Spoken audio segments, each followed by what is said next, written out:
Welcome to the Airgun Show. This week I'm taking a look at the CO2 powered Hammerli 850 Air Magnum XT Kit from Umarex. But before that, I'm heading out on a hunting session where I'll give you a detailed insight into how I use feeding stations to maximise my chances when culling grey squirrels.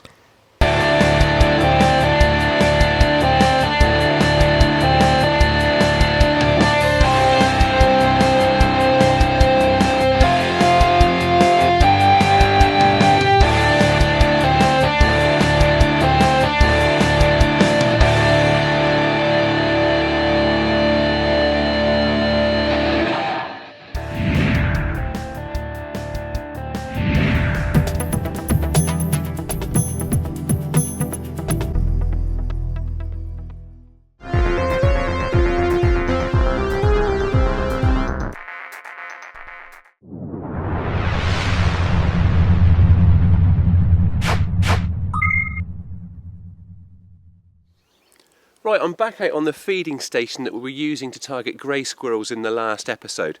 I thought I'd come back and have another look at it because we didn't really have a great deal of time to talk about the equipment and techniques that we use when we're setting up a feeding station.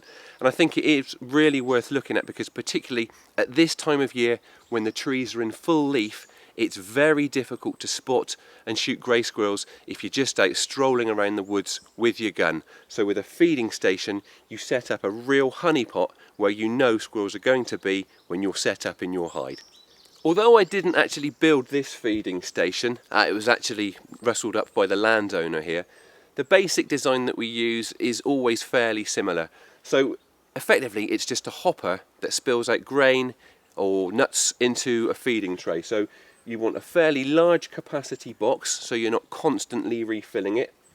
And then at the front of that box there's an outlet. Cleverly the landowner here has put some tin around the outlet hole just to stop squirrels from gnawing it open if it runs empty and they get desperate.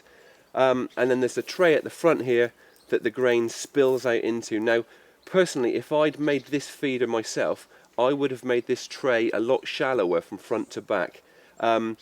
Being so big and open, it does allow squirrels to get right into it, and also quite frequently when we shoot squirrels they're inclined to fall into the feeder. Now you have the problem then of a dead squirrel in the tray, but also while they're dying, they're kicking around, they tend to kick a heck of a lot of feed out and onto the ground, which is really frustrating because once you've got grain on the ground, any squirrels that come thereafter can hang around feeding on the floor where you may not always be able to get shots at them, rather than up on the feeder where you can see them nice and clearly. And another thing that I would probably have done a bit differently is made the sides of the tray, the sidewalls of the tray here a little bit lower, because at a different angle, if you're not right in front of the feeder, if you're shooting from the side and a squirrel goes into that tray, it's very difficult to spot them and get clear shots at their heads. But that is the basic design. Stick to these principles, you won't go too far wrong. In terms of attaching it to a tree, with landowners' permission, I often nail feeders to a tree that doesn't have a lot of timber value, being very careful to make sure I take the nails out when I finish. But here, this one's just held in with some cord, so completely non-invasive, not doing the tree any harm at all. In terms of what bait to put into your feeder, my absolute favourite is peanuts. Squirrels really struggle to resist them, whatever time of year. In the winter when they're hungry, obviously they're desperate for the stuff. But even during the summer and also the autumn months when there's an abundance of wild food, they'll still start queuing up for peanuts if you're offering them. The only trouble with peanut bait is that it's expensive. So here we've actually got a mixture of maize and wheat.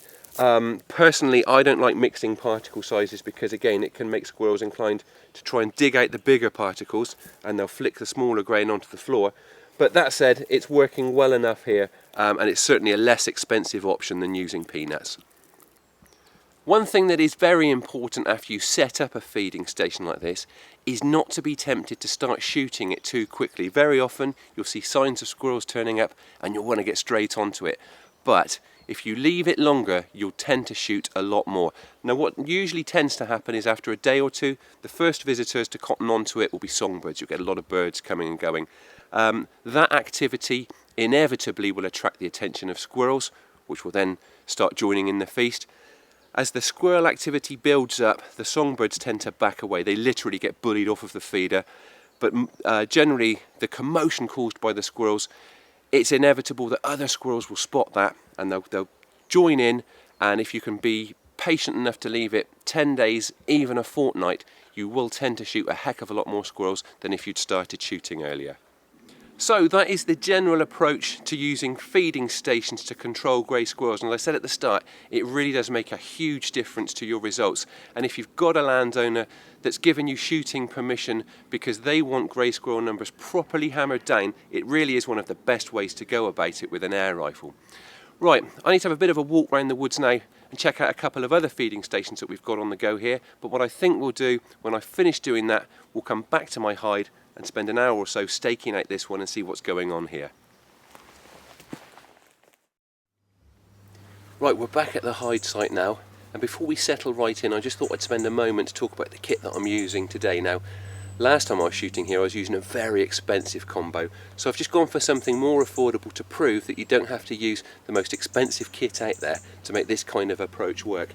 The gun is actually the Zebroya Hortesia, and it's a gun that I've been sent for review.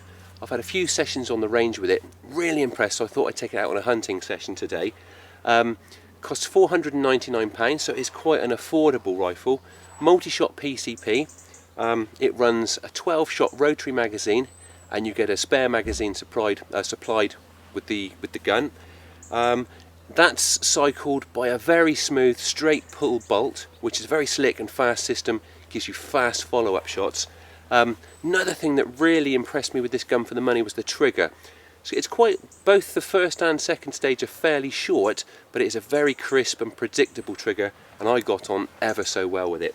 Finally, it's a very nicely proportioned short carbine gun, so today, shooting in the confines of the hide, it should be just about right. The gun is 177 caliber, sub 12 foot-pounds, which is plenty powerful enough considering I'm only shooting at about 20 meters today, and I've coupled that with a PAO Emerald compact SWAT scope. So as the name suggests, it is a very compact scope, nice and short, so it couples very nicely with this gun.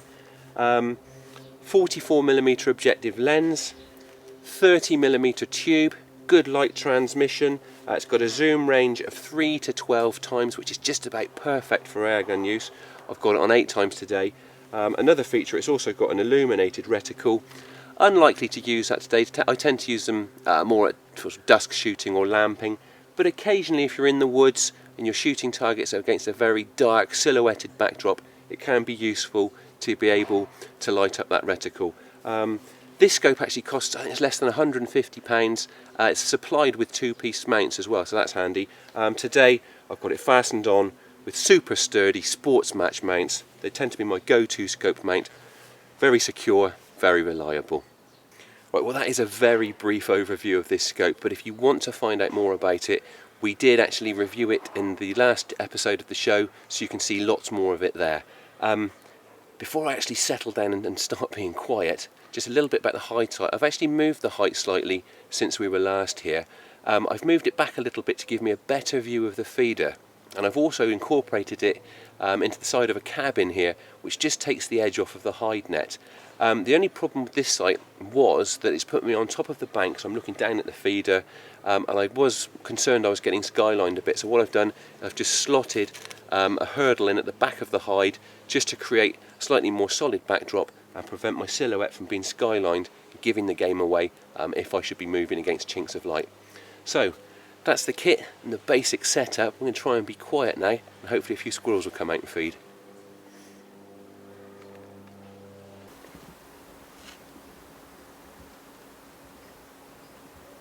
The feeding station works its magic, and it's not long before we get our first visitor of the session.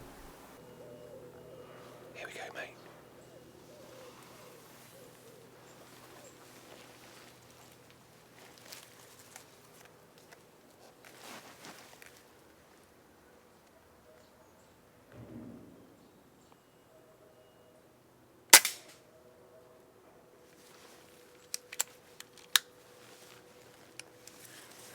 Well, that one initially looked reluctant to come right down to the feed tray, but I decided it was settled enough on top of the feeder to take the shot, and it's got us off the mark.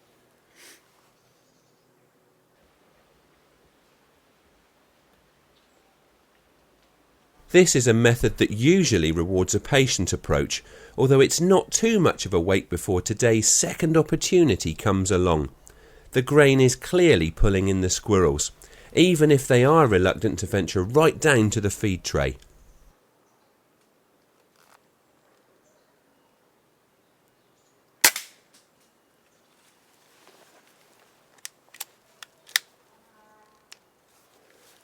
Well, there's another one from off the top of the feeder. It did the classic dangle of a headshot squirrel for a couple of seconds there before it dropped, but it was a very clean kill.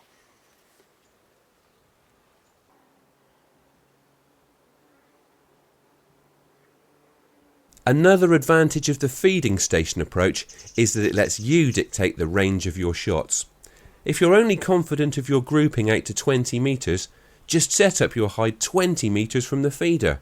Plus you get the advantage of a still target rather than one that's clambering around in the treetops.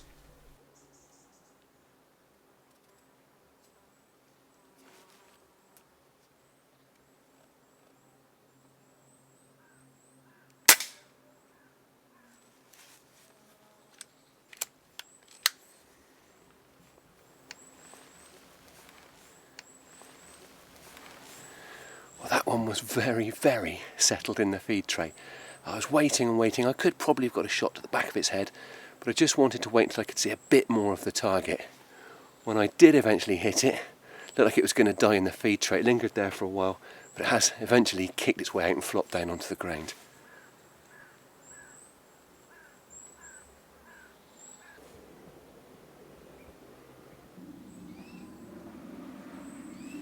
Well, we had a nuthatch at the feeder then, and it was quickly followed by what I think was a young robin, and there's also a hedge sparrow scratching around on the ground. Now, as I mentioned earlier, initially when squirrel numbers build up at the feeder, the songbirds back away because they are literally bullied off of it.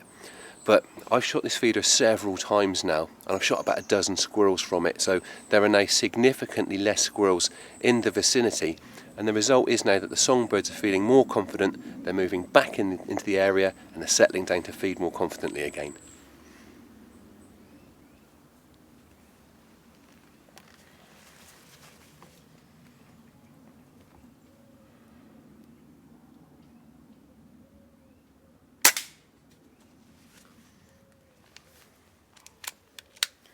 Well, there's another one. The songbirds may well be coming back to the feeder, but I'm pretty sure there are a few bushy tails to be had from this feeding station yet.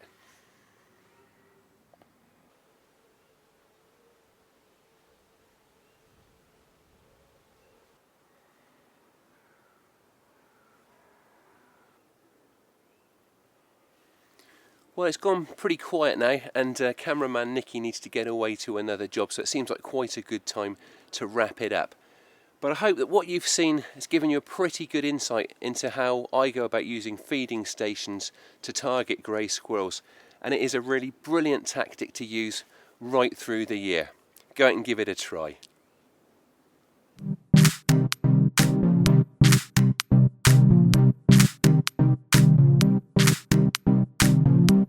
Another successful session on the feeding station there. Hopefully some of my pointers can help you to boost your results with grey squirrels too. Now it's the Airgun Show news. This is the Airgun Show news. A Welsh minister is trying to restrict shooting in Wales and reject the conclusions of a review into how it's carried out. Natural Resources Wales had produced a detailed report into game shooting on its land and concluded that shooting could continue sustainably. But the Welsh Minister for the Environment wrote to NRW telling them to discard the review because the Welsh Government does not support shooting. The Countryside Alliance said it was bitterly disappointed. Countrymen and women are affected by crime on a daily basis. That's the finding of the latest Rural Crime Report, which says that crime is getting worse and confidence in rural policing is down. Countryside dwellers and businesses believe they are specifically targeted by organised groups of criminals. And more than a third of crimes go unreported, which in turn leads to rural crime not being prioritised by police forces. The Countryside Alliance said the figures will not come as a surprise to those who live in the countryside. Air Arm's top field target and HFT shooters are looking smart. They've just received brand new uniforms from the airgun manufacturer. The outfits have a brand new look that employ Air Arm's classic red and blue colour scheme. And the team's performances are as sharp as their appearance, with Gary Chillingworth, Mark Wilson and Mike Burgess all taking top honours in HFT stages this year. And finally, we'll see you at the Game Fair, starting tomorrow. Taking place from Friday to Sunday at Ragley Hall, the UK's biggest field sports event looks like it'll be blessed with sunshine and high temperatures. Plenty of big names from the airgun industry will be there, both with trade stands and presences on the extensive airgun ranges. Plus, there's a huge clay line, gun dog scurries, main arena demos and a lot more. We'll be there too, scouring the aisles or hanging out on the Airgun shooter stand. That was the Airgun Show news.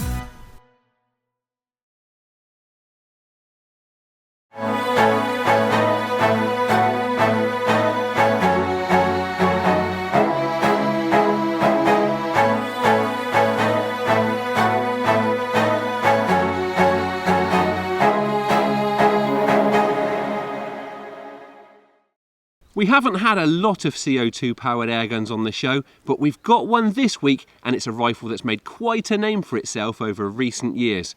It's the Umarex Hammerli 850 Air Magnum XT Kit, distributed in the UK by John Rothery Wholesale. It has a retail price of £329.99 and comes with a whole lot of extras. Apart from the rifle, the XT Kit includes a zoom scope with 2-piece mounts, a moderator, a bipod, 2 magazines, a tin of 500 pellets and 10 cardboard targets. That really is a very impressive package. Just add an 88-gram CO2 capsule and you're ready to hit the range.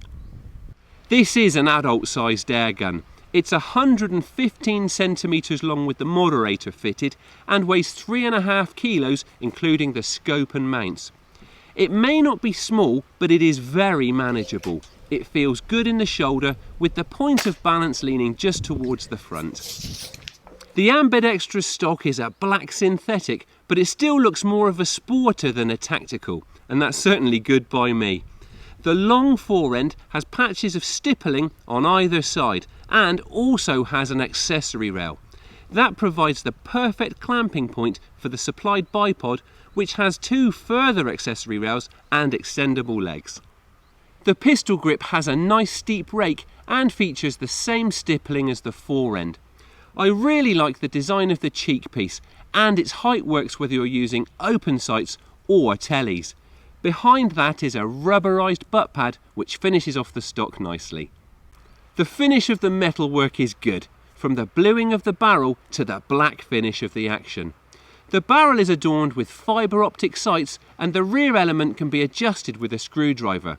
However, if this was my gun, I'd be inclined to take both elements off. Once you've fitted the scope, you'll want to stick with it, and the rear element is just high enough to get in the way. The Walther branded scope certainly enables you to squeeze a little more precision out of the Air Magnum. Its 3 to 9 times zoom range gives plenty of versatility, and although it isn't adjustable for parallax, the image remains pretty sharp over general airgun ranges. One thing I really like about this scope is its finger adjustable turrets, which means you can zero it without needing any tools. This airgun's multi-shot firing system revolves around an 8-shot magazine, and you get a spare one too. To remove it, pull back the side bolt to cock the gun, then pull back the retaining clip. The magazine then pulls out from its slot. Pellets are loaded in nose end first, with the side that features the silvery cog facing towards you. When it's full, push it back into the slot, then return the retaining clip and the side bolt, and it's ready to shoot once you've pushed off the resettable automatic safety catch with your thumb. The side bolt is very sturdy. Its rear stroke cocks the action and sets the safety catch, while the forward stroke indexes the magazine and probes a pellet home into the breech. It makes for very fast reloading and has performed brilliantly during the test period.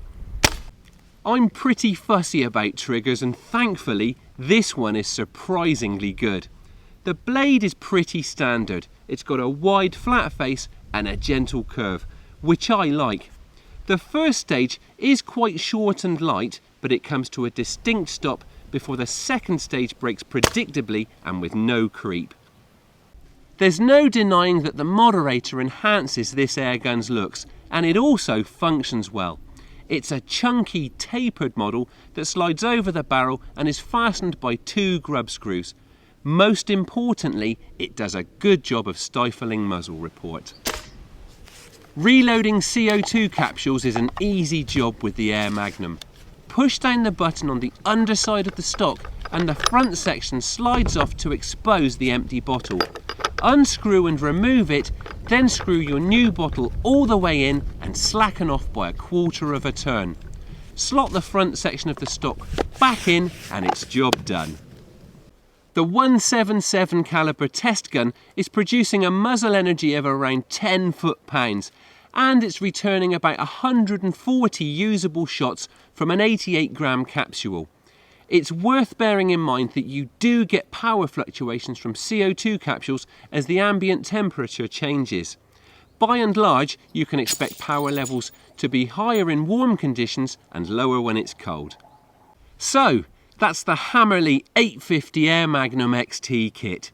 Let's set up some targets and see how it performs in the accuracy stakes.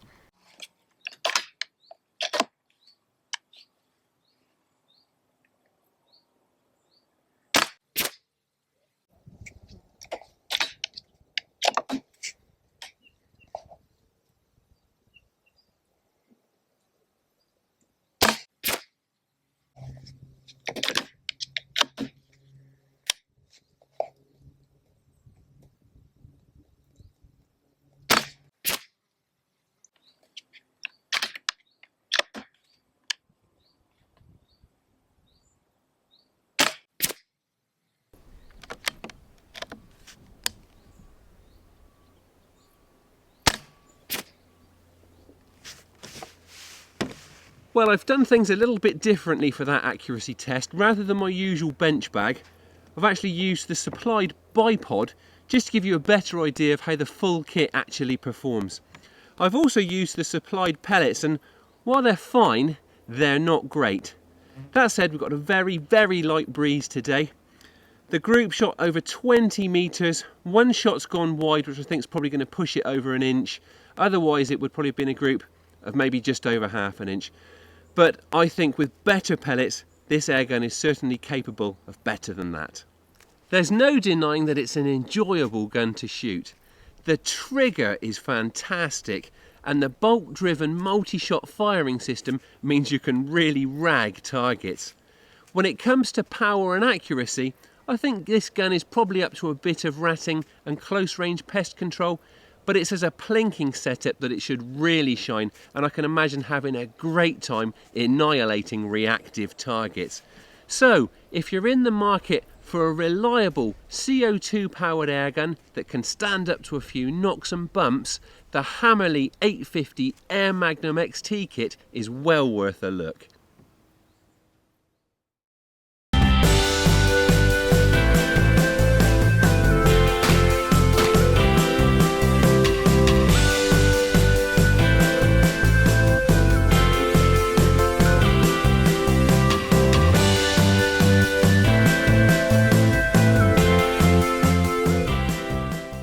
That's all for this week, but we'll be back again in a fortnight, and hopefully I'll bump into some of you this weekend at the game fair. Thank you for watching, and please don't forget to like us on Facebook and follow us on Twitter. And if you aren't already a member of the BASC, have a look at their website and check out some of the benefits you could be taking advantage of through Airgun membership.